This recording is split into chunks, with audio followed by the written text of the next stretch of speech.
Hey everybody. So I am super stoked. I have Tom Basso here. I actually listened to how to pronounce your name. I hope I didn't kill it from your Ah, you did video. it perfectly. It's Because Italian, Basso. yeah, there we go. Good. So first off, welcome to the channel. We had a chance just to talk for a few minutes, get generally acquainted, but I'm really looking forward to your perspective here. So when you see me looking down, it's because I have my handy dandy notebook because I'm Polish and I can't remember things from too many concussions. I'm Uh, 69 and I can't remember things. yeah. But realistically, I think one of the really fun parts of my YouTube channel is just connecting with people like you with a very different background, something that I know very, very little about. And I'm really excited to dive into that. So, first off, thank you so much for coming on and chatting for a while. It's certainly my pleasure, and thank you for your service. I can Oh, see my the Marine thing on the back wall there. That's right. Yeah, a lot of people they're like, "What is all that crap on your wall?" 'Cause I got like knives, ale horns, I got a tomahawk, all sorts of little doodads hung up. My wife loves it, let me tell you. You probably know how to use them. um, so I figure, always helpful to start with a bit of background. Okay. And what led me to you is I was looking through just Twitter and your name popped up. And I was looking through your page a little bit and I was like, oh, okay, this is like just a couple things lined up that really piqued my interest. Obviously, the money manager background that you have Mhm. is always of interest just because it's such a different world than retail trading. Maybe not, completely disparate, but I'm sure you could share a little more about that in a little bit. But then the other thing was, the part about like futures and currency trading still. And, we were talking a little bit about hogs and lumber just a few minutes ago. And I was like, to me, that's actually really interesting that Mhm. you have that money manager background, obviously still very active as a trader. So first off, I would love to just get a, quick synopsis of how you got started in the markets and what did that look like for you? Yeah, I was a chemical engineer out of Clarkson University up in northern New York. This is back in 1974 at the end Quick, of a 50% down market on the S&P. So I'm making 12,000 a year, and in those days, 12,000 a year was a lot of money. mhm. And so I start socking money into a stock account. And at lunch, a bunch of us engineers would sit around at lunch and talk about investments and what newsletters we were reading and what our brokers told us, and sharing ideas, and eventually led to an investment club of some sort. And Oh, cool. another guy and myself started practically managing it de facto because nobody else in the club really could had any energy to do anything. So little by little, we took over that, and it kind of raised a bunch of money. And then we hooked up with a third guy, and that ended up forming a firm, investment advisory firm, which we ran part time for about 3 years or so while we were still working as during the day as chemical engineers. And one thing led to another. Pretty soon, we have enough money under management, we can afford my salary outside of the chemical company. So I leave and I open up an office, and the whole thing goes crazy. And I eventually sold my shares in that and ended up forming Trendstat, which was my firm for I think around 28 years or so. And we expanded into all sorts of areas: currencies, futures, mutual fund timing. We did a little stocks in the early going, even traded some treasury bonds along the way when we had to use the treasury bonds for collateral against the futures transactions. The laws have evolved over the years, and things that can happen today, I mean, literally didn't exist back then. Right. You would have really been inventing the wheel. You would have just been all by yourself and probably never raise a dollar. So I tried to stay with what I knew could be interesting to clients. But then you mentioned in your questions, so I've gone from just an amateur. Now all of a sudden I was trading my own money. That was successful. Now I'm managing other people's money, and now I got my own firm, and it grows to 600 million, and I'm trading money for Merrill Lynch and Chase and all sorts of big banks. And the world is just completely going crazy. New market wizards come out. I'm now Mr. Serenity. So Everybody knows who I am. I'm getting a lot of people stopping by to say hi, and down in Scottsdale where our office was. And, the world kind of went nuts for about at least 3, 4 years. And then it just kind of fizzled. The currency business, when the euro came into being, gosh, about 15 different pairs that I traded disappeared. So the Oh, diversification went down, and a lot of big institutions get really cold feet quickly. right. It's like they didn't know what to expect. It's like they didn't mind having currencies, and it wasn't like there was a lot of losses, but they just saw the potential for profit to get narrowed and the potential for diversification definitely to go down, which does put you in a more vulnerable position. I agree with them there. I don't agree with them that there isn't still some nice potential in the FX markets. I certainly have made some good money still, but the institutions are the institutions. They do what they do, and they have Yeah. bureaucracies and committees. And when that got, the trend set, then assets under management went down. I got to a point where it was probably 60% of my time was spent with people coming in and auditing our firm, the IRS, the SEC, the state of Arizona, the investment advisory business. So the National Futures Association would come in. And our firm was so complex that because we traded so many different things, that a good example, I was on the board of the National Futures Association, representing one of the three slots that were commodity trading advisors. And I did that all the way up until I retired. And then I resigned from the board since I no longer was a CTA. I retired all my resignations and happily put a smile on my face. And the smile's been there ever since, I think. What ended up happening is they'd send in somebody to audit us or to review our stuff. And these people generally are 6 months or less out of school. And I've got foreign exchange going on. I've got futures going on. I've got mutual fund timing going on. I've got hundreds of clients. Everything's automated unbelievably. It takes us maybe in the afternoon, it took us 15, 20 minutes to run hundreds of accounts across dozens of trading desks across, I don't even know how many positions, probably hundreds of positions, and would transmit them all in 20 minutes. And Right. and so these people would come in, and I felt like I was okay. I'm kind of obligated. I'm on the board of the NFA. I got to be polite to these people. I got to try to help. It's part of the organization I'm on the board of.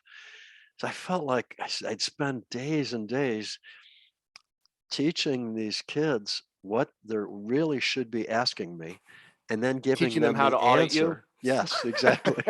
And it just seemed awfully big waste of time. And about 60% of my time towards the end was done in what I call non-productive to the client. The client's paying me money to manage their Right. money, but only 40% of my time is able to be managing their money or inventing new and better trading strategies or working on the position sizing algorithm some more or trying to find new markets we can trade or all the things you do that try to help improve value added to the client.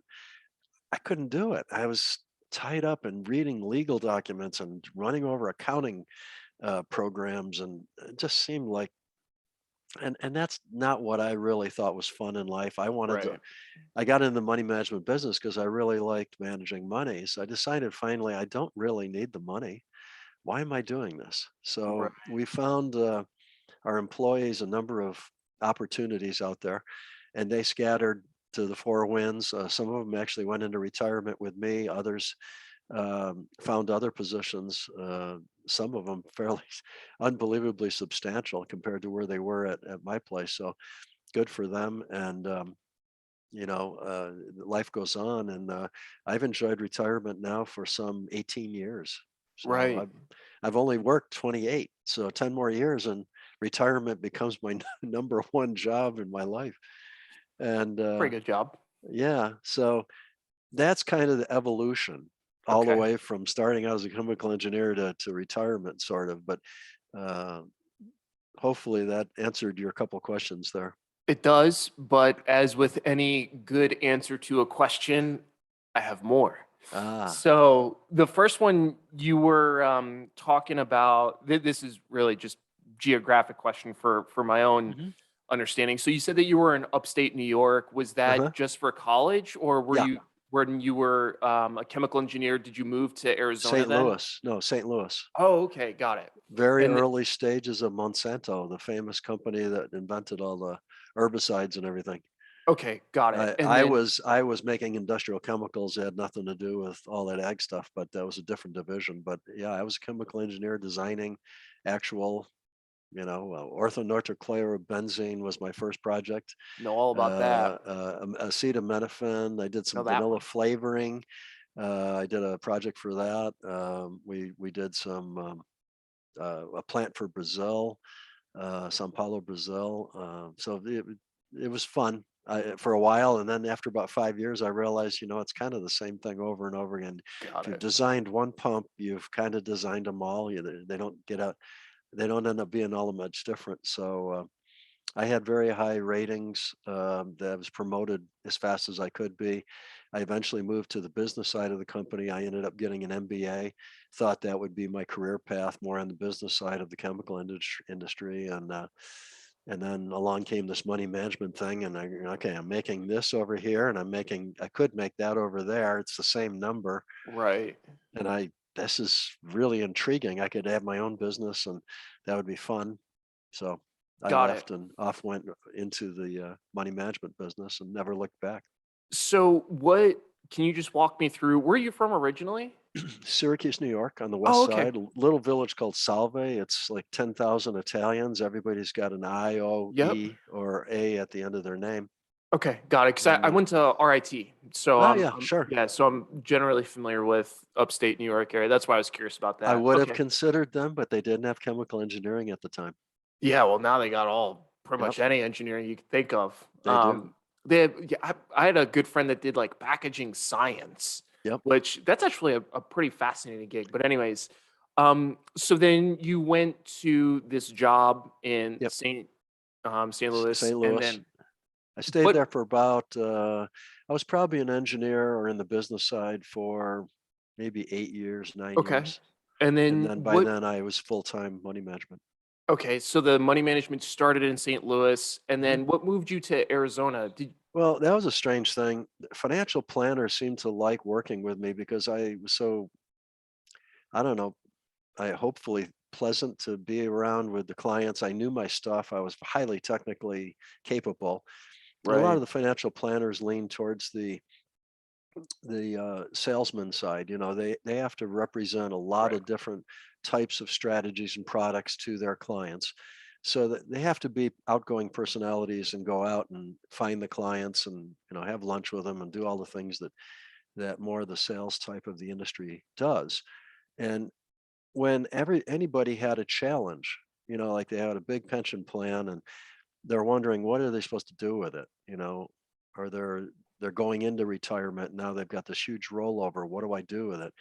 A lot of times I'd be brought in just to talk through the issues, and I knew so much about so many things in the industry that I could help narrow things down to crystallize their thinking. And many times we ended up with some of the money to manage, got so it. it was sort of marketing on my side too. And it turned out that when I looked at the number of clients I had in St. Louis and the number of clients I had in Phoenix, and we did business in all sorts of places, California, Florida, Texas, we had a number of clients strewn all over around the world, really, in currency trading. And so what ended up happening is I had the most concentration of clients in the Phoenix metropolitan area. Hmm, The word had spread mouth to mouth, and clients had talked to other clients, and we'd end up with a strange phone call out of the blue. And when are you coming down to Phoenix next? I'd like to meet with you and stuff. So it just kept going. And I love golf, and I got really tired in St. Louis of putting my clubs mm, up at about October and pulling them back out in April to play in the mud. right, And here I play year round, and it's gorgeous. This is right, golf heaven. So for me as a golfer, this is like the place to live. And then I thought to myself, well, this is probably where I'd end up retiring anyway. So I might as well move the company while I have the energy and the right. money and everything else to do it. It cost me $250,000 to move the company here overnight. We had airborne express. We had 40 computers to move. We had rock collections. We had a boat that we moved, and not mine, my head trader. We had China collections. We had all sorts of weird, well, everybody's cars and their spouses. Right. We booked an entire auto carrier straight through husband and wife team, and everybody showed up at work with their cars. We loaded them on, and off it goes to Phoenix. So it was a fun overnight experience. But by Fourth of July weekend, Friday afternoon, we shut it down. Everybody got on the plane at Lambert Field in St. Louis. We arrived in Phoenix that night at about 6, 7 o'clock. Had dinner, showed up next day at Saturday of Fourth of July weekend, and the weekend that Fourth of July happened to fall on a Tuesday, so Monday was a dead day too. We had 4 days to play with, but boy, by Tuesday afternoon, even Monday, we needed to be up and running, and Right. preferably Sunday because the currency markets were going to be open in some places of the world on Monday. Yeah, guess what? Britain doesn't celebrate the 4th of July. Think about it. Unbelievable. So there's places that are open. So we had to be operational, and we were operational by completely by Sunday morning. That's impressive. So Yeah. for I'm in the Marine Corps, I was a logistics officer. So listening to you talk about the Oh man, logistics there then you know is what I'm talking it's about. I just mean, speaking to me. Yeah, because we got I we've got Airborne Express with a box with packing material sitting in front of every computer. We're running the last run of the day on it's awesome. currencies, and as soon as it's everybody's that's left in the company, every half the company's already down in Phoenix getting Right. ready, and the other half is finishing up St. Louis. As soon as that last one hit it successfully, and we called New York, and they said, "Yeah, we got it." That computer went down, they picked it up, stuck it It's in the awesome. box. They got the box is sitting on a dolly, and they're out the door hitting the afternoon run for Airborne Express. They deliver it in Scottsdale to our new office sometime by like 10:30 the next morning. That's so cool. Unbelievable. That's really good planning. Yeah, we that was highly highly designed. It took us probably the better part of 6 to 9 months. Oh, from start to finish, it might have Yeah. been almost a year. But from the time we told the employees and actually started planning some of the really detail stuff, it was a real heavy 6 months of planning and getting every detail figured out, every computer, where it was going to go. Do we Yep. need to replace it? We had a whole new network. We had a whole new computers down at Scottsdale, but we brought some of the old equipment as well as backups, and we had a new design to the office so that we had places where we could run. Back in those days, you don't have so much this, but back in those days, the computers were so slow. We'd start some kind of a big study, and we'd start it on like Monday afternoon, and it would run till Thursday morning or Friday morning or something. So you'd have to have these computers sitting on shelves kind of away from everybody so that nobody would touch it. And Right. you'd literally take the keyboard and shut it off so that nobody could go up and accidentally, Yeah. hit a keyboard and interrupt the flow of this massive study we're doing. So that we designed our operations so there was computer labs with multiple layers of micros, computers that could run individual studies and be independent from the Man. other ones. And so some of our research people could tie into any one of those machines by hitting a couple switches. That's pretty crazy now, because I mean, obviously now we have Python or Yeah. Atom, and it's a couple minutes, Oh, if the that. world is different. Yeah. Yeah. C So sharp, so all what these. Yeah. one of the things that I was really curious about is when you first got into trading, what like while you were still a chemical engineer, Mhm. what trading were you doing? Like what kind of trading did you actually start with? Stocks. Okay. And And it was low price stocks was my favorite. I tended to like to buy stuff that was less than $10 a share. I felt like the percent return on investment was the highest. It was trying to find small companies that would be the next Microsoft or right. IBM or whatever. And I had screens that I would try to do. Back in those days, a lot of it was done by paper. There were no computers. I had a add, subtract, multiply, divide calculator. 1980 is when you really had the first IBM PC come out, and I bought one, and that was revolutionary. Very expensive too, for me at that age, but it was well worth it. It leveraged my time. I never looked back. I bought the first IBM AT and kept expanding, and just ended up with 40 computers at the peak and 10 people to run them. Got it. So you started with stocks, and then what happened? What Well, started? here's the mental process, and it's a very interesting one to me because I have evolved over what 50 years or so now, and it goes like this: if you start out in stocks and you're just buying long, in the back of your mind, you're thinking, especially me, because I came out in 73, 74. I just saw when I was junior, senior at college, I'm tracking stocks to see what companies that I'm considering going to look like financially, because I'd Mhm, like to go to a company that was doing real well. So I thought I'd go to plot all these chemical companies. So I had Dow and DuPont and mhm, Monsanto and Shell Oil and all sorts of Exxon.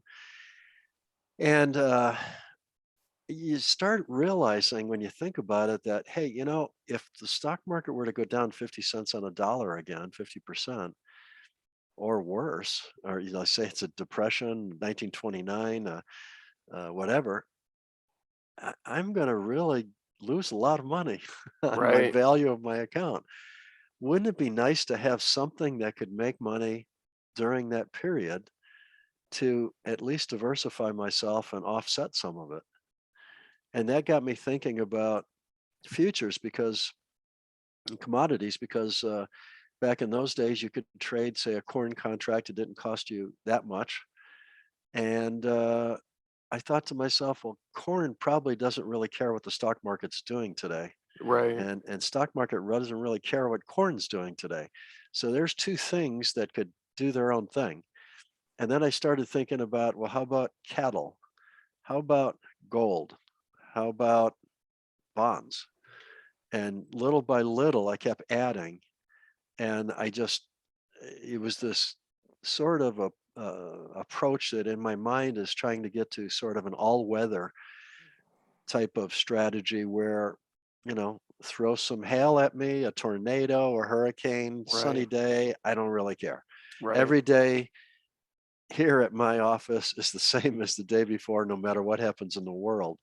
And I've got 8 different strategies running across futures and ETFs and securities, probably at any one time, somewhere between 40 to 60 positions that cover the gamut. And got all it. sorts of things could happen. And you look at my portfolio on a day like today, and out of, say, around 50 to 56 positions, probably I'm running probably 60 to 65% of them went my way today. The other 35 went against me. The ones that went against me didn't go against me that much. The ones that went in my favor went big. So I Right, had a really good day. But that's just a typical day of what goes on here. I don't win on everything every day that I trade in. sure, I don't even try. right. I'm trying to get lots of different exposure so that no matter what the world and the markets throw at me, I'm just sort of cruising along. It's Right. another day. So for context, when I started trading, I started with some stock, but then I got into derivatives, mostly options though. Okay.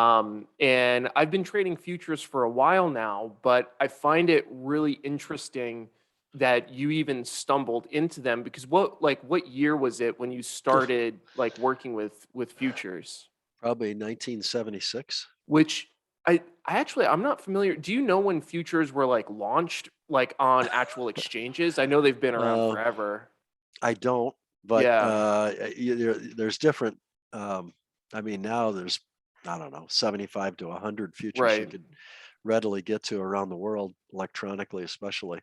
Back in those days, there was maybe 20, 25 markets got it. that were deep enough, and everything was traded by hand. So basically, I would call a commodity broker. Commodity broker would write a ticket up by Yep, hand, take it over to his teletype operator. They would type it in. It would go to the floor. The floor would either signal it into the pit, or they give it to a runner. The runner would run it out there, hand the piece of paper to the guy in the pit. Guy in the pit would do his hand signals and buy or sell. He'd write up who he bought or sold it to, toss the ticket on the floor. The runner would pick it up, take it back to the teletype operator back to the broker's office. Teletype then sends the little message over to the broker's desk. He then calls me for my fill. Wow. Nowadays, Glad that's so straightforward. yeah, nowadays I sit here and I go, oh, I think I got one too many contracts of corn there. I need to peel off one. So I get my cursor and I go Yep. corn, sell one, market, submit, and it's beeping over here on the right side already. Done. And then I watch my position size go down by one over in my corn and Yep. I'm done. It That takes less than so 10 seconds to do everything. so how did I'm really curious. So like I was saying, when I started with options, there was definitely, material available, right? We Yeah. have books. One of my favorites is Options is a Strategic Investment. But I mean, I started trading options mostly in like 2008. Mhm. So even like YouTube and stuff like that wasn't huge then. It existed, but it wasn't huge with that data. How did you even come across futures, let alone like get to the level of proficiency where you're running 60 different trades at once with it? Well, the first trade I did, I remember, was in corn, and I had no idea what I was doing. And I started with $600 and immediately went to $400, Mhm. and then I closed it, and they said, "What happened?" Was it good for and you? so I had to figure it out little by little. Talking to the broker, reading a few books. Nothing comes to mind as being significant, but just figuring out the math of it. Got it. And then I guess the profound moment for me was to sit there with, if you remember, point and figure charts. They're still Yeah. available on some Yep. platforms. Hardly anybody uses them anymore. Back in the day when you didn't have computers, you had little cards on the floor. So they put X's up and zeros down or O's Hmm. down. And they could track a lot of price information on a small card. And that card could fit in their pocket with a pencil because they're out there without a desk and no computers and Right. everything. So that was point and figure was really big back in the 20s and 30s and 40s before computers, but bar charts and candlesticks and all that are now the fancy stuff and very colorful. So back in those days when I had that, I took a bunch of point and figure charts of all the major commodities that I could possibly trade. And I figured that out by just looking at the Wall Street Journal, and they had a page, and I had saved all these Wall Street Journal third sections or whatever that were nothing but data. And I had literally in my closet, I had stacks and shelves of labeled by which year is which and going back for a decade or something. Man. So if I wanted to do a study on futures, I just resigned myself to getting a long drink of iced tea or something and sitting at my desk and putting a big pile there and then saying, okay, what was the price of corn today? And then put it over here and then do that. Oh It would take my. me a weekend sometimes. And I would just go through and I just do one market and do all the point and figure. What happened after I had a bunch of these charts is one day I decided, a lot of money could be made in the very big runs. Right. So what I did is I laid the charts down on the floor. I'll never forget this. It was in my living room and I'm sitting on the sofa and I cleared away this massive space. And I just put all the charts facing me. And from that far distance, I could see every trade that I wanted to make sure I was in on. Right. So I kind of circled them in a way. I yellowed them in so I knew this is a trade I need. This is a trade I would like. This is a trade I would like. And so I took the top 10 things that I could see from a distance and I brought them all back up to the coffee table level. Now they're right in front of me again. I said, what are the common characteristics here of these trades? These are the ones I want. The other stuff is garbage. It's not going to get you anything. Right. These are going to make you a lot of money. So when I did that, I discovered something that I thought I could live with that got 9 out of the 10 of those trades. That was the start of it. That's Really, really interesting. And then one thing led to another, and I started realizing that just trend following was an easy way to pick up all of those trades, 10 out of 10. Right. Don't filter it too much. Try to get in on every one of those big trades because they pay for a whole lot of losses. Right. That's interesting. So do you think that like the cyclicality of futures was part of that analysis? You were kind of, because like when you first start trading something like corn, we Yeah. may not think about the harvest season or the planting season, you know what I mean? Stuff like that. Mhm. I Do you, didn't. okay. And I then If it's going up, I want to be long. If it's going down, I want to be short. got it. So generally irrespective of like the future, characteristics themselves, but more how is No, it working on the no chart? predictions whatsoever. Just look how it's moving and go with it. Got I'm it. strictly measuring the trend. If the trend's up, I want to be long. If it's down, I want to be short. The beauty of futures is you can go in both directions. Right. And so when the stock market was having a struggle over in my stock portfolio side, I could be cleaning up over in the future side, and life's good. Just keep going. As stocks are down and futures get up, the futures get a little more dominant. My math would have me taking money from futures and moving it over into my stock portfolio. So now I'm buying stocks cheap with the extra money I've made over in futures. Right. That protects my drawdown coming up in futures that sooner or later is going to happen. Gets me some cheap prices over in stocks. And now that goes crazy. And maybe futures is struggling. And again, the other way goes, it turns around and I take some money from the stocks, I put it over in futures. And I keep balancing and rebalancing and rebalancing. And it improves your return to risk ratios. And at this stage, that's all I try to go for is very high return to risk ratios. I, I I like to get to little or no drawdowns. I haven't got there yet, but I keep working at it, um, because then your denominator, the risk side, gets to close to zero, and your return to risk gets close to infinity. Right. Um, that's a high comfort level for most people, and certainly for a guy like me in retirement, it's perfect. I'd rather not have a lot of violent moves. Sometimes it's unavoidable. I mean, if crude oil one day is going negative like it did last year, I'm short. There's not much you can do about it. You just have to kind of enjoy that ride and then deal with whatever comes out of it. Typically, a lot of brokers close those positions for you, whether Yep. you wanted to have them or not. But it was at a nice profit. So, Yeah. and I just put the position on for the next month. So I was still Got it. short, but I took in the profit on the one that went to negative. And I think that's the lesson you'll learn here is that you're looking at a lot of different return streams over a lot of different time periods, over a lot of different markets.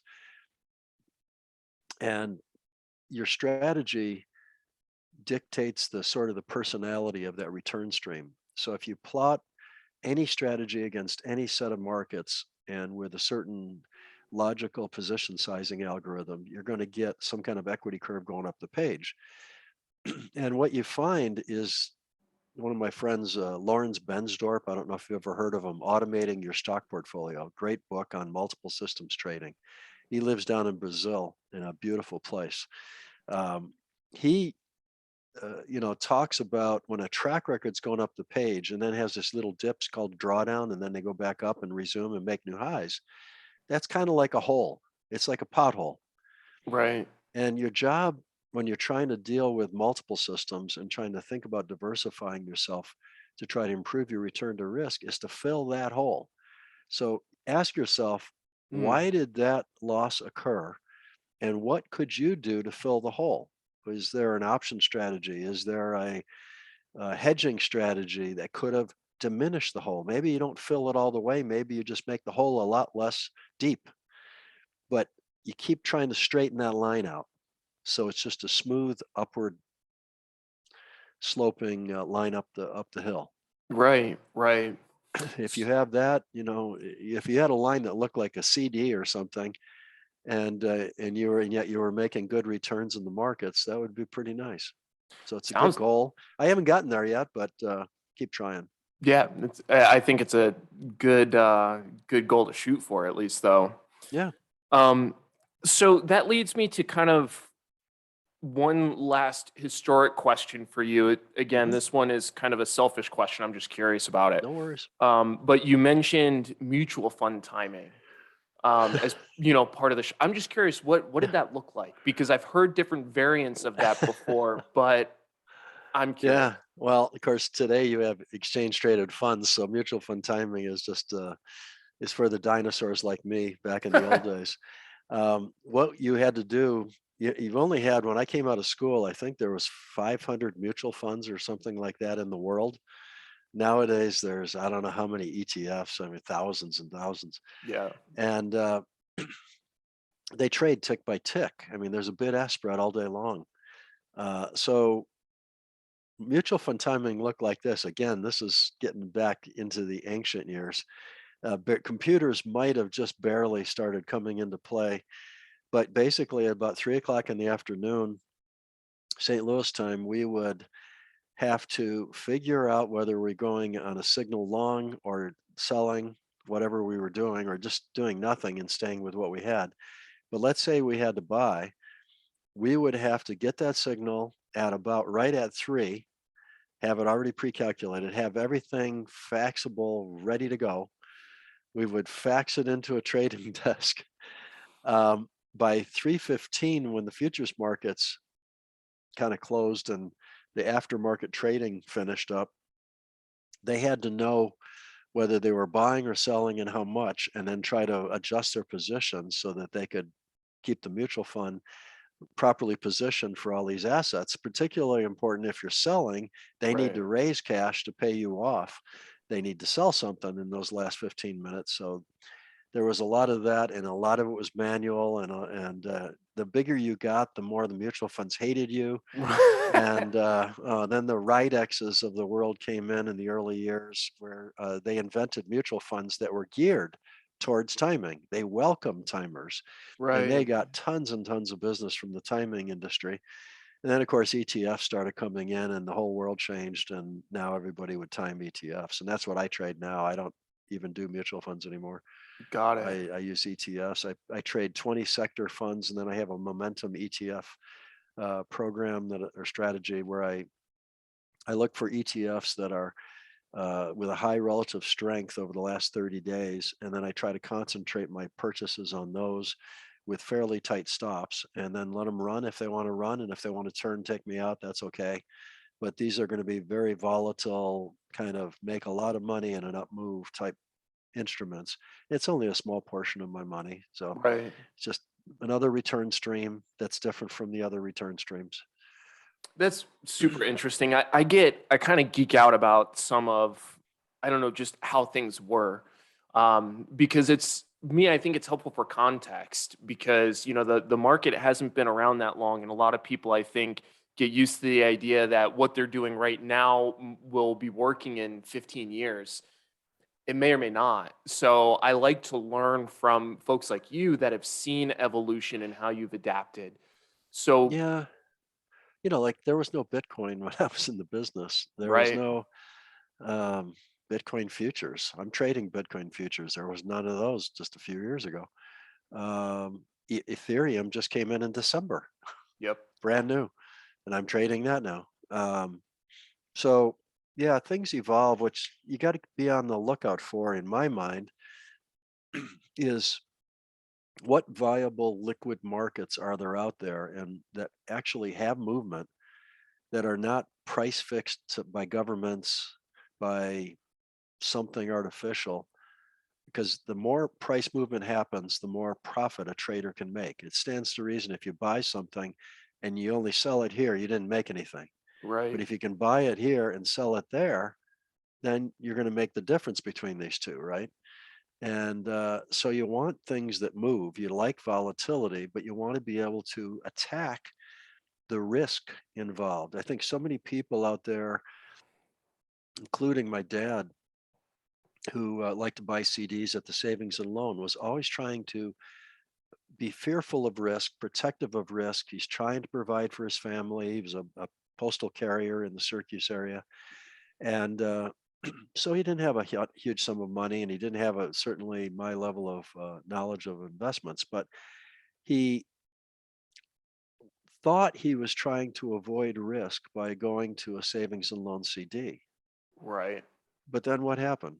Right. Reaganomics, interest rates went up, savings and loans to the tune of hundreds of billions of dollars went under, including my dad's money. So it turns out the government came in and bailed out a whole bunch of people, and my dad was made whole. And he learned his lesson that, risk free isn't exactly risk free. Right. And you got to think a little bit more through these things. And I think that what my lessons that I've learned over my lifetime is the best way to handle risk is not to try to avoid it, but instead to try to attack it. Yep. So, example, mutual fund timing, an early lesson. If I've got a growth stock mutual fund that's going to go up in an up market, but in a down market, it's going to get killed, how can I attack the down market risk? Well, there's a couple different choices. Back then, it seemed like the logical thing was to do is just sell out of it and go to a money market fund. So, put together a trend following model. You're going to miss the top, but it's going to go down a certain amount. You're going to get a signal. You're going to say, okay, I'm out. That's enough of a loss from the top. I'm going to sit out here and let the market settle down. Give me a signal to the upside. As soon as I get that signal, I move it back into the risk. So I'm Right. attacking the risk by doing something against that which will cause me to lose it. And nowadays, you could also use an index futures hedge. So you could have the ETF on the one side if you wanted to, and that's going to make money with the palm going up. And then you could put in place a futures hedge with a signal, and that's got to make money when it goes down. If you balance them perfectly, they're going to move together. You're going to make and lose equal amounts of money. That's another way. But that futures hedge is attacking the risk. And I think the Right. more you attack risk, the more you feel sort of empowered and relaxed. I think one of the reasons Jack Schwager always thought of me as Mr. Serenity is that I attacked risk across so many different markets and so easily that everything I did was sort of boring, sort Right. of serene. And I think too many traders get locked into, they follow 10 or 20 stocks and they live and die with the intraday movements of these 20 things that they got on 5 screens in front of them. That's kind of limiting to me. I mean, the action is all in 20 things. I've got hundreds of things I can consider all automated, and it takes me 20 minutes a day. And the rest of the day, I go do other stuff. I was out working on the subdivisions landscaping for 2 hours before lunch. Right. Beautiful day, sunny out here in Scottsdale, and a short sleeve shirt at this point. A lot of the country's got the parkas on already. And, to me, life can be pretty good to just, if you're thinking through what you're trying to achieve and you kind of systematize it and attack the risk that you see out there, you're going to smooth things out, and it's just going to make your mental side of trading so much easier to deal with. You're not going to be up at night and stressed out and ulcers and all the things that you see, that traders, sometimes stereotypical traders, go through. The Yeah. Wall Street, the movie, guys. I'm not. I mean, somebody told me to watch a Wall Street movie or series that they really, really enjoyed, and I watched the first couple, and I said, "This is garbage. This has nothing to do with trading." In my view, it it it was story time the whole time. Right. It wasn't, to me, normal mathematical trading that I go through. There's no excitement like that. So, Yeah, it's funny. So I have a mentor that I reference on the channel a lot just because he's an army doctor. okay. He's old now. He just retired from trading. He's in his Uh-huh. 80s. But he has a very similar mindset to you where, he said as long as you have a well-developed plan and implementing a plan, there's nothing to get excited about. And I really think that that's an important message for people because I think a lot of people are under the impression that the way to be successful is exactly like you said, have 6 monitors, put more charts up, and look at it for yeah, exactly. Look at it for 16 hours a day and spaz out about it. I had a Um, guy today on Twitter ask me a question. He said, I really feel like I've got what I want to do with the stocks down and I've got my positions, and it usually takes me about half an hour or so a day to get everything put in place, and my stops are there and everything's great. But then I feel guilty. I don't know what I'm supposed to do the rest of the time. And yet, um, all these people talk about trading, and they're watching this move and that move, and they're putting charts on Twitter, and it's sort of exciting sounding to me, and I just don't feel like I should be paying attention to that stuff, but a lot of it's compelling, and I'm not sure if that's part of the trading process or not. And I said, no, Right. 20 minutes a day, 30 minutes, you're all done.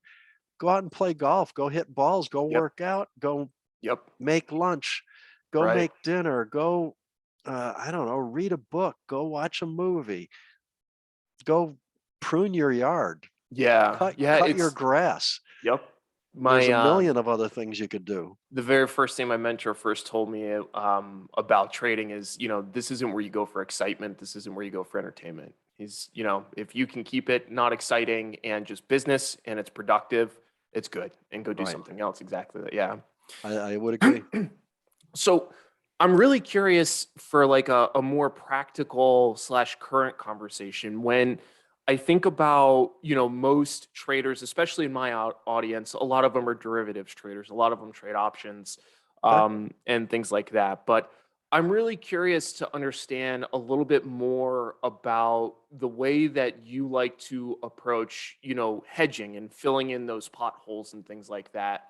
How do you go about actually devising different ways to fill the potholes or to smooth that line a little bit? I have obviously my take on it, but I imagine yours is probably a lot more developed.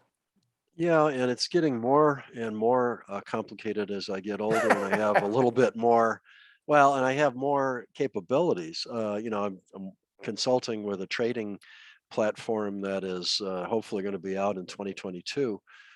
More on that when it happens.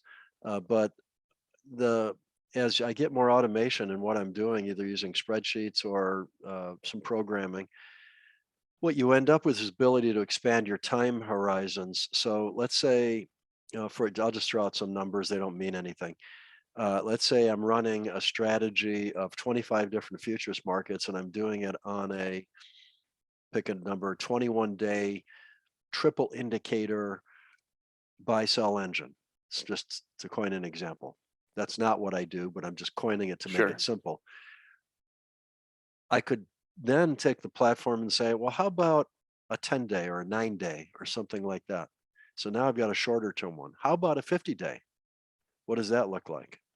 Now, the risks in a 50-day are going to be very long, so your position size is going to be very small. The Right. 9-day, smaller risk size, bigger positions, but you're going to get a lot more whipsaws. You're going to get a lot more action.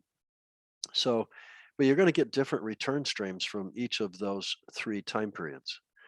Then you start adding markets, and you say, instead of 25 markets, how about if I could go up to 50 markets? Now you're all of a sudden trading iron ore in Singapore, or whatever, lead in London or something.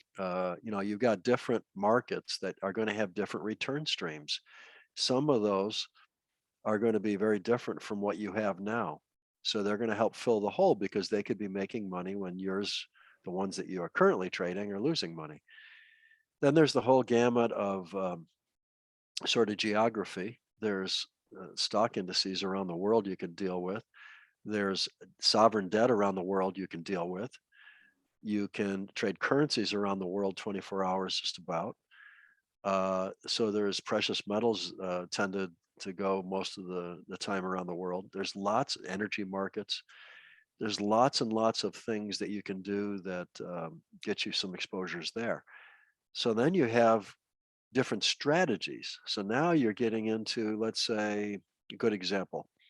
I decide that one of my strategies is to trade on a 9-day basis the NASDAQ index futures, long or short, back and forth.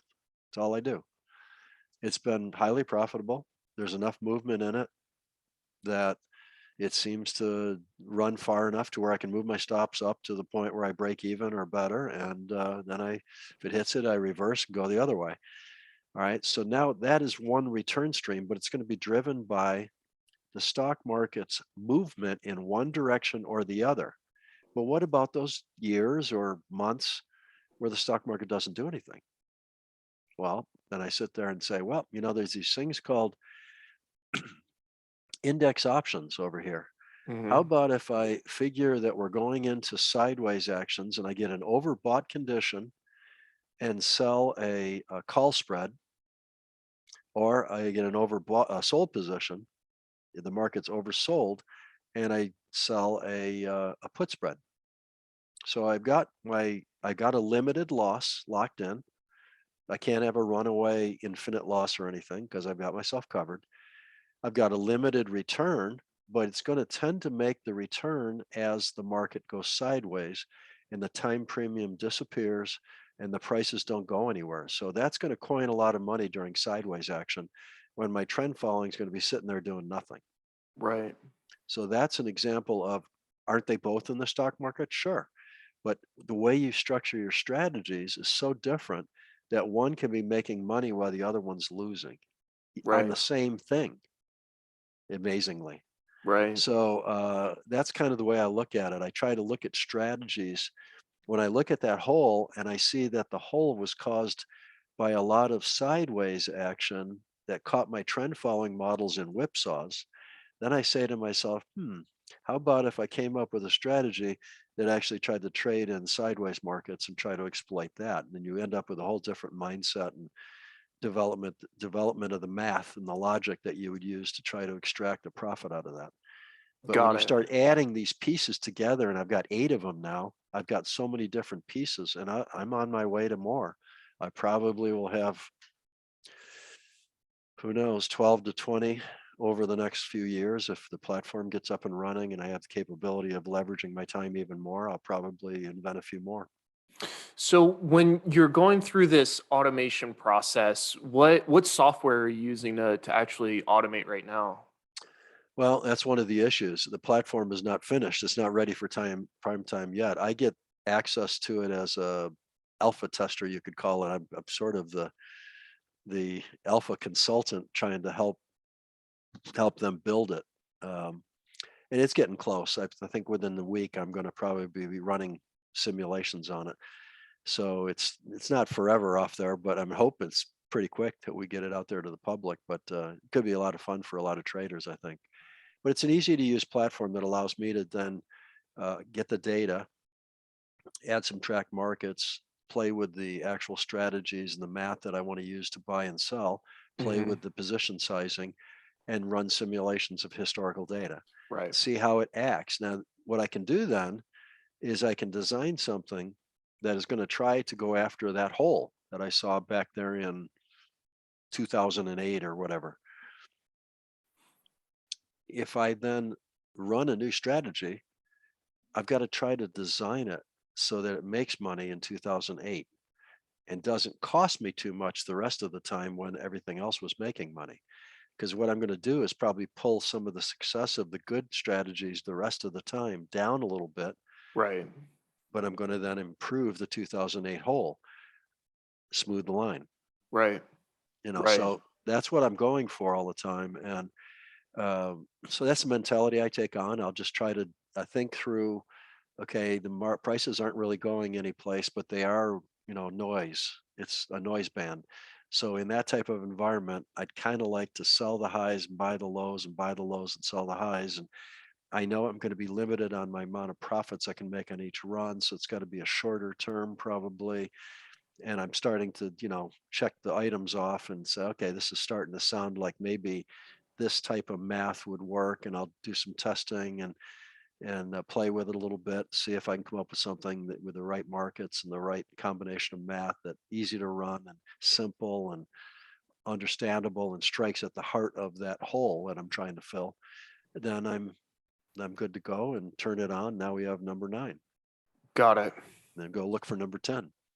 So for those that are interested, I know definitely in my audience, there's people that are really interested in, learning how to automate more effectively. I haven't ventured far into it myself. I use primarily Thinkorswim is the Sure. platform, A lot of people do. and there's a bit you can do in there, but Yeah. it doesn't, it doesn't sound anything close to, what this new platform would potentially be able to do. But Yeah. for those for those that are maybe interested in, how they could take next steps to automate more of what they're doing, what would you recommend for them? Well, the first thing I would do is kind of what I did. You start with spreadsheets. I mean, there's Yep. certain little functions that you do every day as a trader. An example, let's say you've got on your broker platform, Thinkorswim or whatever, you've got a distance between where the price is now and where your stop loss is. And the Hmm. stop loss is, line on the page. You can easily see it. And either in your head or by a calculator, you can say the risk per trade is $13.27. Well, you can set up a spreadsheet, sort of a macro where you could put in $13.27, put in your equity, and it could tell you how many shares you should have Right. by your position sizing algorithm. So there's things like that you can do. So without having to sit there and use a calculator, you can use Thinkorswim or some simple little spreadsheets. There's lots of API. I know Interactive Brokers has spreadsheet API capability, so they can send you live data Yeah. on your account and on some pricing, and then you could create algorithms within the spreadsheet so that as this live data is coming in from your trader workstation, it's actually helping to make decisions and alerting you to, hey, you should be buying this stock over here. It's breaking out right now, that type of thing. So little things like that. The way I did it, my mentality when I first started was simple. I was so busy being a chemical engineer, running money. I was getting an MBA. I was custom designing a house southwest of St. Louis. I was getting married. Uh, I felt like I had five full-time jobs all at the Right. same time. I I ended up saying to myself, what I really need to do is to put myself out of business from the standpoint of trading. I need to stop Right. working. I need to have everything that I do is routine. If it's something that I could tell a computer to do and I can get rid of it, that gives me another 5 or 10 minutes a day. I need that 5 or 10 minutes because I'm overwhelmed. Right. So I worked really, really hard at analyzing every step that I went through every day, kind of wrote it down. And I said, what out of here could I make go faster or be more efficient? I said, aha, right there. Instead of me writing down all these orders by hand and pencil, I could go ahead and try to get the computer to write those down and have them be nice and printed so they wouldn't have to worry about my sloppy handwriting. Hmm. Everybody could read it. All right, now I got to sit there and I got to fax it. How about if I got these things called fax cards and put it in my computer and then have that dial up the broker's modem and drop the fax straight to him right from my computer? So now I'm generating the text file and I'm sending it right from the computer. Now, hey, that's starting to look interesting. Now, what can I do to automate the actual decision making on the buy and sell? Well, that's a little more hard because a little more difficult because of the nature of what I was trading and how I was trading it then. But if you take long enough, you can peck away at it and tell the computer, "This is how I do what I do," and now the computer's generating your orders. Position sizing, got to know how much to buy and sell. Well, there's math involved with that too. You can put that into the computer. So pretty soon you get down to the end of the day and you're hitting one button and in comes the data, and hitting another button, it runs it through your orders, hit another button, it's transmitting to the broker, and you're done in 5, 10 minutes and you go on. You just liberated an hour or two of your life every day. Right. And that was very valuable to me then, and it's still valuable to me now. I'd rather be out playing golf than sitting in front of a computer. Fair you know enough. I don't know. I am abysmal at golf. I like driving the golf cart though, but computer sounds better to me than golf just because I go I out there. just like the sun. I think the sun is so much fun, and we get 330 sunny days a year here, so I don't ever get tired of it. And it's to me, it's just I don't know. I feel retired. I don't feel as retired when I'm sitting in front of a computer. Right. Yeah, that sounds right. So I had one more question for you. Sure. Um, had an interesting past couple years with COVID and everything. This coming year looks equally interesting for a lot of reasons. I'm just curious, what do you think about 2022 coming up? Like as a macro, whatever comes into the top of your mind about going into this trading year. Well, my wife always jokes that she hears me say this so often. And I'll say it one more time. She repeats it now. She's heard it so many times. No, I always try to remind myself that the market will do what the market will do. Hmm. And if you put that in a sign and stick it on your wall and remind yourself of the fact that you got to be ready for everything. And let's not get ahead of ourselves and try to preposition which way we're going to lean or what you think is going to happen, because then you psychologically get shaded one way. And I like Right. to stay dead neutral. I completely agnostic to the direction. I mean, I could see the stock market, it's been having a good run here.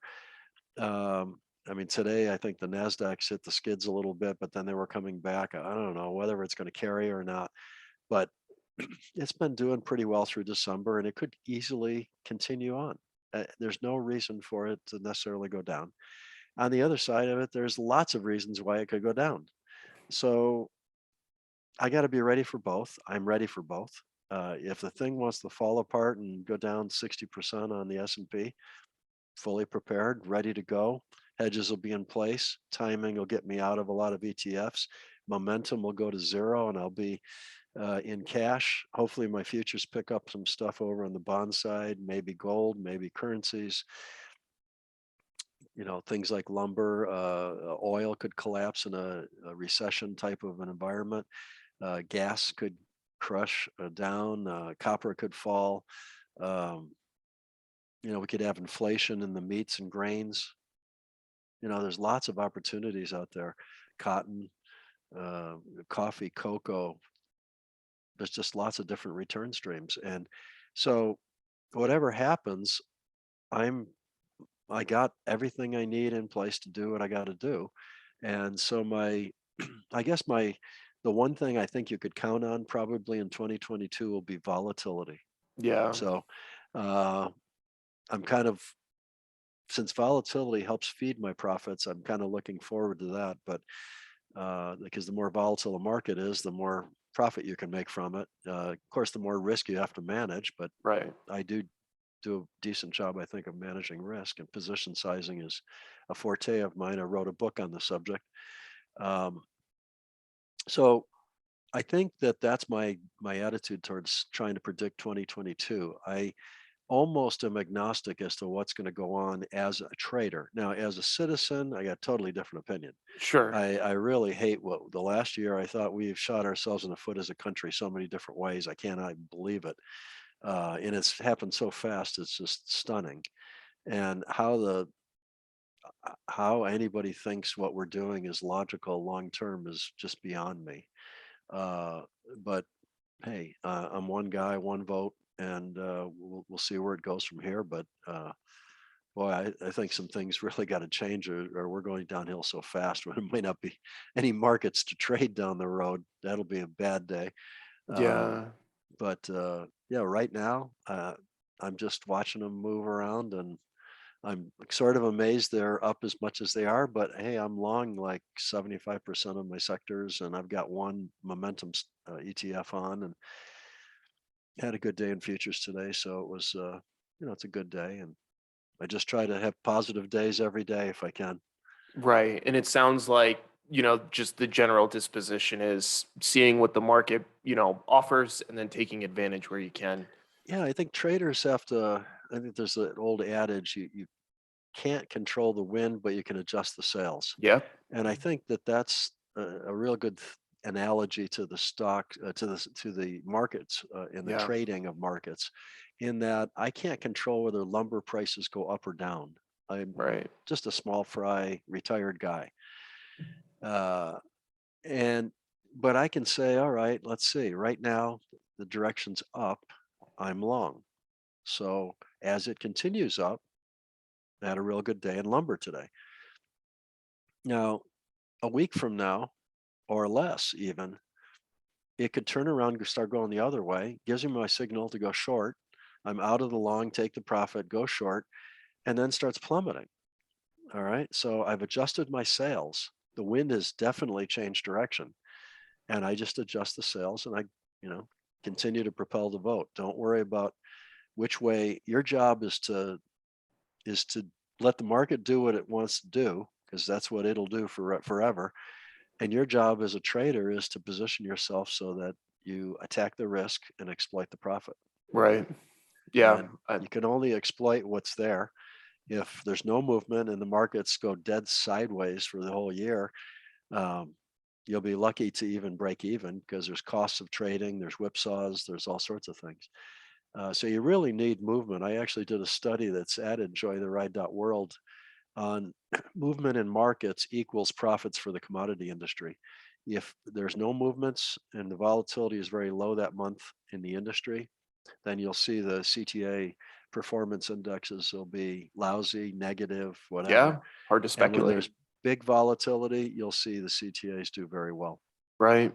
Right. And And that actually leads me to kind of the uh the last part here is I did have the opportunity, as I was talking about before we started recording, to check out enjoytheride.world. But oh I yeah, thought it'd be, cool just to talk about it for a couple minutes here before we sign off, because like I was saying, one of my favorite things to do is to connect traders with resources, yeah, and there's a lot of really good reading on there that I oh enjoyed. tons. So Yeah, yeah, talk to me about it. Enjoy the Ride came out of a interesting session by a pool in Malaga, Spain, with rosado in our hands, a nice little chilled Spanish wine.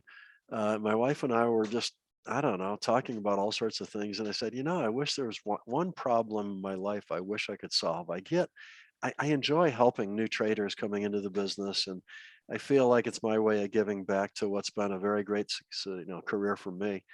And, but they ask me the same questions over and over and over and again. And I find myself typing emails, like thousands of emails I've already done. And I must have answered, any one question 100 times. And it's very inefficient. And it's not getting smaller, it's getting worse. More people seem to know. I mean, back then I wasn't even on Twitter hardly. And now I've got like 33,000 or 32,000 Twitter followers. So everybody's always asking me questions, and I'm Right. try to answer them all. Yeah. But so I started thinking, what we need is a way to automate the way that I could respond to the emails. And she said, well, why don't you like kind of do what some of your friends do, actually run trader sort of mentoring or education programs where you actually, work with them and make them go to school, run a school Yeah. basically for traders. I said, yeah, but then I'd be working again. I'm Right. retired. I don't want to Going work. going I don't want backwards to, here. I'm going backwards. This is not right. So then I explained the difference between synchronous and asynchronous. What we're doing right now is synchronous because we're both on the Zoom call together. But asynchronous means you send me an email and I'm out on the golf course. When I get back from the golf course, I answer your email. I don't have to be around when you Right. actually said something. And so that's why I always like the email approach. But we started evolving into, well, how about if you had a collection that people could get to? They said, like a website. Ah, there's the answer. And we thought, oh, we could call it like, how about enjoytheride.com? And it turns out it was taken. Of course. So I said, well, how about enjoytheride.world? Because I have people sending me emails from all around the world asking me trading questions from India and China and Taiwan and Japan. And sometimes I have to use Google Translate to even understand what they're asking. And Google Translate to answer them, by the way, too, because I Yep. hope it translates well because I have no idea what it says when it's translated. And so all of a sudden, enjoytheride.world got born about, I guess it was about 3.5 years ago or something, 4 years ago. And what I did is it took about 9 months to a year of learning um, how to create a website. It was Yep. fascinating to me. I never knew how to do that, and I learned a lot. And got everything all lined up. And then I just started going out into the web, and I was astonished to put my name into a web search and then look at how many citations and things that are out there from my earlier career that are still there. And so I just Right. collected all the research papers that I'd ever written, started collecting the interviews from people that I either had copies of or had access to or links to. Further interviews like this one, hopefully we'll put on the website. So future visitors to the website will see you and I talking, you and me talking. And so that's kind of evolved. And then people were asking me, what kind of books do you recommend? Well, I'll do a recommended reading page and I'll put them in Right. order of how I recommend them. And then how about, do you ever do webinars? I mean, do you ever do that type of stuff? Well, yeah, if my wife and I feel in the mood, we set up a webinar and we talk about a topic and she produces it and I do all the presentation and answer the questions. She asks the questions and people live are asking me questions and those are fun. And then I record them and put them on there and people can watch them in the future. Did a video series on how to create a trading strategy for yourself. Um, every now and again, Lawrence and I'll do a seminar if governments around the world will allow their people to travel to different places. Mm. It's been hard to do a seminar lately because you can't get anybody to come to it because they can't get here. Yep. Lawrence had a 3-week process to go through to get to the last seminar. It was very expensive and very involved 2 different tests. He's fully vaccinated. He's never had it. And yet 3 weeks to get here. It was crazy. I drove down from my place here that I'm talking right now down to the Phoenician. So for me, it was like a 20-minute trip Right. by car. But that's essentially that's what happened. I put my hedging page up there. I put uh, trying to remember what else I have there. There's a whole bunch of different types of things on enjoytheride.world that allow a trader to just come in and if he wants to just listen to an interview, listen to this interview, hear what questions you're asking, he might pick up one gem of wisdom there along the way, and then watch another one, pick up something else, and hopefully it crystallizes some people's thinking and gets them head started a little bit down the path. Because when I started out, I had to invent all this stuff myself. There was no internet Yep. to speak of. There was no mentoring programs. There was physical copies of books, and I read a lot of books on trading and mental side of trading, trading psychology, if you will. But the resources out there now at places like enjoytheride.world are so extensive that you could just research for 6 months or a year before you ever get started, and you'd be well along the process Yeah. to where you need to be. That's awesome. Well, I'm sure a lot of people are really thankful, that you've taken the time to put that together. I definitely enjoyed poking through it myself. I'll make Yeah, sure to link to the website also in the video description when I put this up. and I Um, will do the same the other way with this interview. awesome. Perfect. It'll So be we got fun one to. more interview. The interview page is getting very, very long. Good. You could probably spend 40, 50 hours listening to me talk to different people It's if good. you if you had the time. It's good. I think people like you with the amount of experience you have, the fact that you take the time to share it with people Yeah. is really impactful. Last question I have for you is I know you're on Twitter. So, if somebody wants to look you up, see what you talk about on there, it looks like it's at Basso_Tom. I'll also Yeah. link to that And in the I'm the video I'm the same description. exact thing on Gitter. Okay, J G perfect. E T T R. And I'm enjoytheride.world on my page on Facebook. Okay. And let's see. I think I'm enjoytheride.world on Parlor and MeWe. You could Okay. do a search on my name on MeWe, and so I'm on LinkedIn, Tom Basso. Uh, so I'm on LinkedIn as well. So there's lots of Perfect. places. I have an Instagram account, but I've never quite figured out. I mean, it's kind of like they want to have a picture there to do I something, and I work with computers and messages and economic data, and all. Instagram doesn't fit what I do that much. It's not like I'm trying to sell Me neither. my golf shirts. I Right. wear I wear my ETR golf shirts, but nobody else does. It's funny you say that just because a lot of people, especially for like YouTube and stuff like that, it's helpful to be on Instagram, but I hate it. I don't know. So it is not for Well, and me. my most hated social media is Twitter. I can't stand Twitter. It, I think I must be, I don't know, what's the term? Is it you? There's a term for it. Loquacious? Is that a proper term? I use a lot of words. I talk too much or whatever, but 288 characters I see. is not sufficient for me to get across my I point. see. And but I get her same setup. It's 777 characters, Got it. so it looks the same, but I got 777 characters. You It's a just whole have to lot do more the fun. you just have to do the comment thing, where they have the first title Oh and then they God, start I writing hate that. their own Well, and comments. you see these things, they're broken into 5 pieces. Yep. It's 1,000 characters broken into 5 different posts, and oh gosh, come on. And then It's actually and then Twitter. The other thing I don't like about Twitter, I have my picture up there on my profile, right? And I've yeah. got it's the same picture everybody sees. I think it's got this screen behind me on it. I've had 7 imposters, and all of them Yeah.